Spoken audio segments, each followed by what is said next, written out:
Hello and welcome back to this screencast recording for BGGN 213 Foundations of Bioinformatics. I'm your course director, Dr. Barry. And today we're going to be talking about using Jetstream, a cloud-based computing environment that is going to provide us with the Unix underpinnings that we'll use to do all the heavy lifting in this course, mainly our large-scale bioinformatics analysis going forward.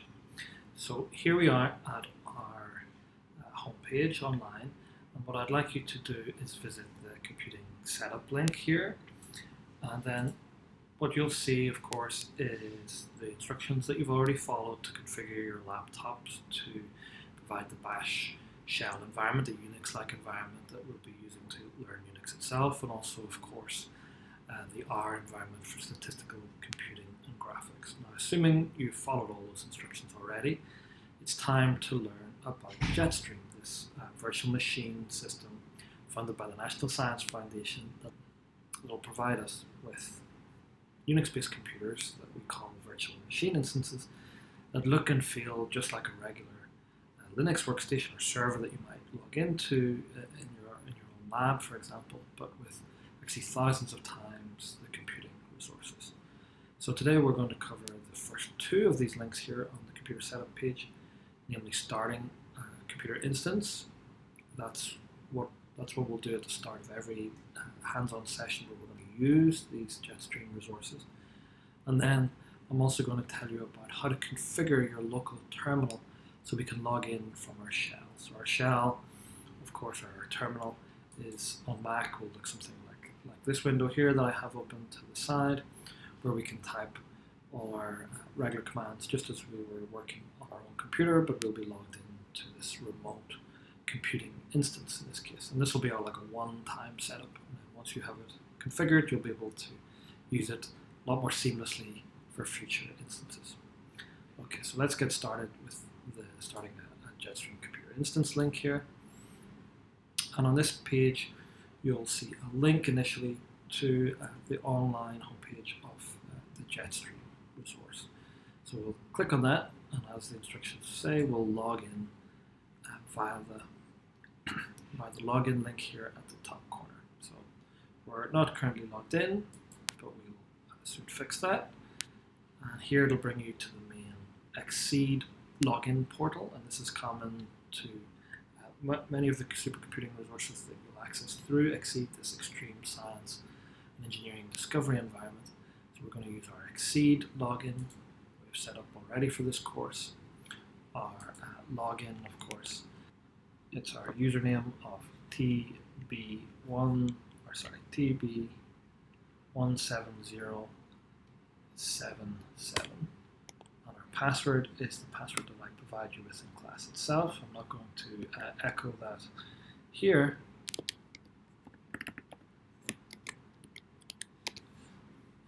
Click the sign in button, and that should in a moment bring us back to the Jetstream, where we're greeted with a number of main areas, but what we're going to concentrate on is projects. Each student in the class will set up their own project. So here there's a number here already from our tests with this system, and we'll create a new project, and it'll look like a box just like these ones. It has these little icons below for the number of instances. That's the number of actual computing instances that we have running for a given project, volumes where we might store data, and other things. So let's go ahead and create a new project, and we'll give this a name here. So I've already got one with my name, so let's make up just a test name here, and we'll give it a description. This would be Barry's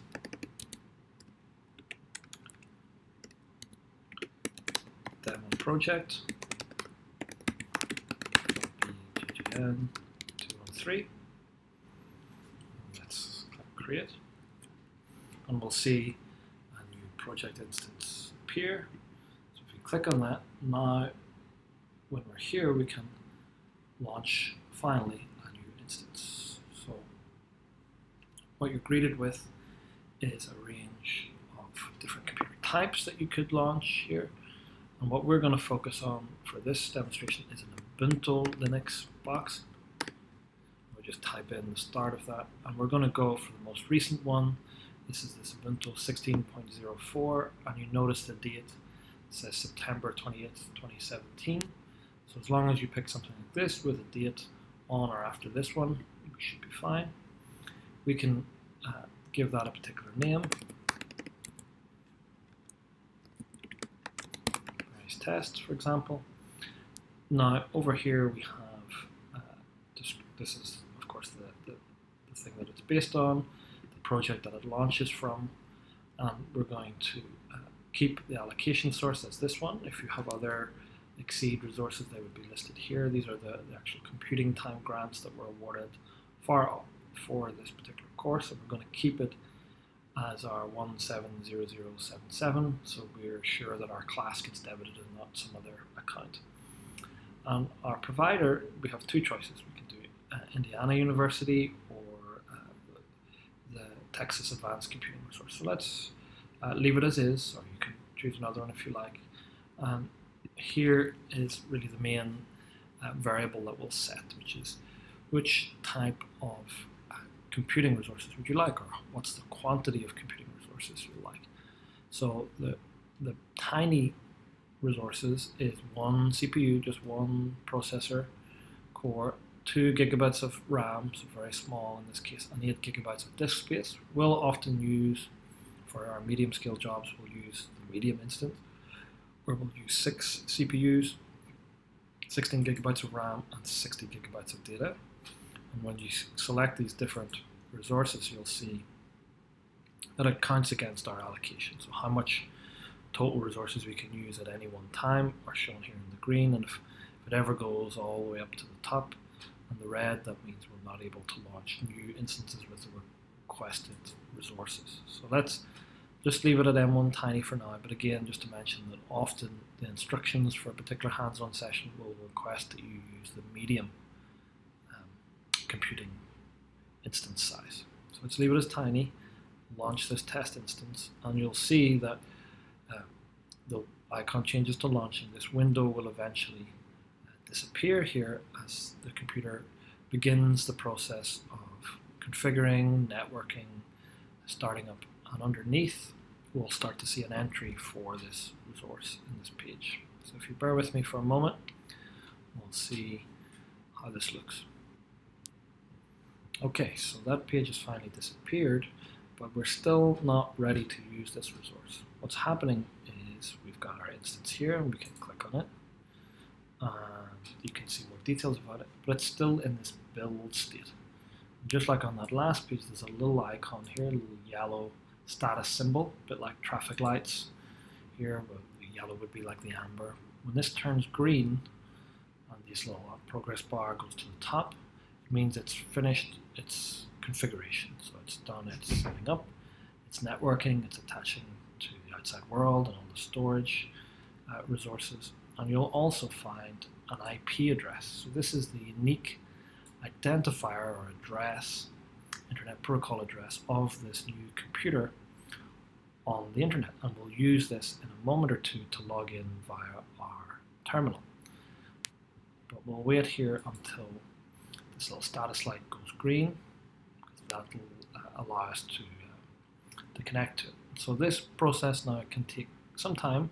We only launched this a minute ago, but I've had instances where this can take up to 10 minutes. Typically, it's on the order of 5 to 7 minutes in the morning time. So just be prepared not to reload anything, just to wait for this little green status light to go green. So I'll be back in a moment when this deploys. And we're back from fast forwarding time. There you can see that this took 6 minutes to launch this instance completely, and our status symbol has gone active. We're able to copy our IP address by clicking this little link.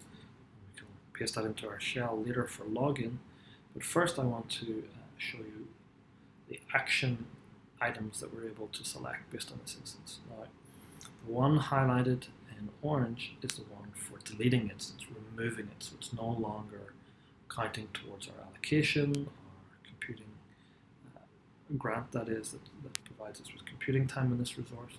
We can also pause it or suspend. We can report problems with it. We can stop it, reboot it, redeploy it, and we'll talk in class about instances where you'd want to do each of these things. For now, the main ones really are to delete, and also to open an actual connection so we can use the thing in the first place. So let's click on this Open a Web Shell, which will give us a new tab where we're opening an SSH terminal, a secure shell terminal. Now, as has happened here, what may happen to you is that you're greeted with what appears to be a completely black screen. If I use my mouse to scroll around, I'll see that actually there is something written here. Okay, it's this. It's looking for the SSH or the URL for the host to log into. So what's actually happened here is a non-issue where it wasn't able to pull that resource IP address, even though it's up here in the URL. You can see this. Our username is here, our IP address, which is the unique address for this instance that we've just launched, but it wasn't fed into the shell properly. So what we're going to do is just say, oh well, let's try it again. So we're going to say stop by clicking on this sidebar X here, and then reinitiating the SSH connection. So let's connect again.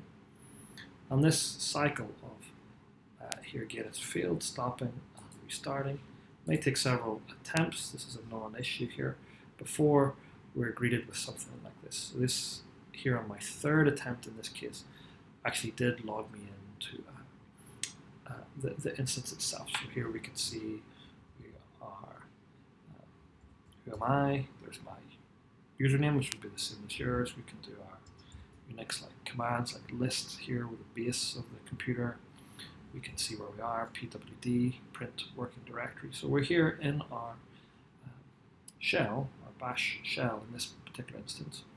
Now, because of this problem where sometimes it works and sometimes it doesn't work, you may need a couple of instances, this is a weak point currently, in my view, of working with this resource. And what we really want to do is eliminate this weak point. We want to connect more robustly to the computing resources we want to use for our work. So what I'm going to do is show you now in the second section of this screencast how to connect via your own terminal over here. So to do that, we first need to obtain something called a cryptographic key. And this is a one-time only option, one-time only task, sorry, I should say, for you. You'll have to obtain this key, which will allow you to log in, and then you'll use that key in every subsequent login. Okay, so let's return or open up a new tab here in our browser and go to our BGGN website here.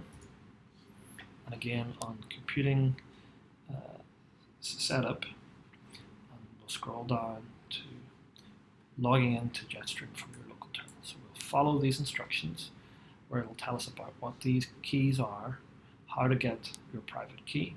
So there'll be a URL sent to you, okay?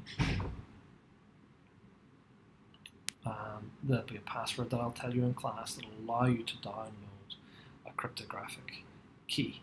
And what you'll do is you'll download that. So here I am if I just type CD, it'll return me to my home area of my computer. This is my own work computer. I'm in users Barry here, and I've downloaded this key and moved it to my home area by following these instructions. So here we downloaded it, we CD'd to our home area, and we moved it from the downloads to the current home area. That's what this little command does here. And then we can see in my home area that I have this key. Here it is. So ls to list bggn, private key. So here it is.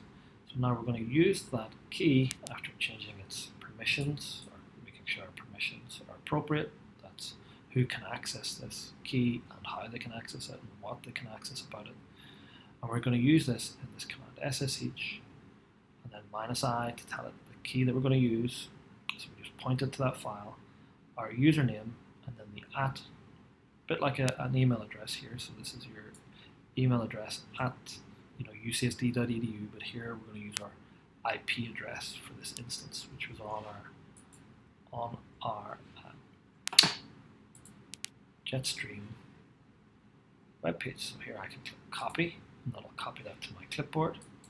And then I can go back over here, and I can Mac Command V, paste it in, and then enter this command, and it'll say, we don't know anything about this host, it's authenticity, so we've never connected to it before. Are you sure you want to do this? And we're going to say yes, because we know what we're doing. And it's adding it to our thing, and then here we are in our Jetstream computer. Okay, who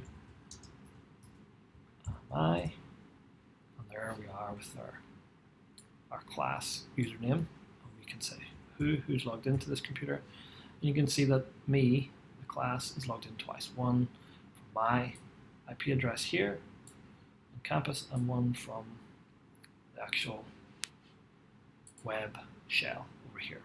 So now if we type who, you can see again there's the two instances logged in. We can see the same things over here.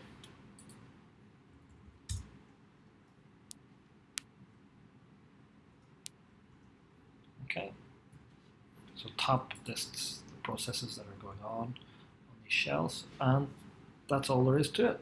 We're ready to use these resources to do our bioinformatics work. Okay, thank you. See you next time.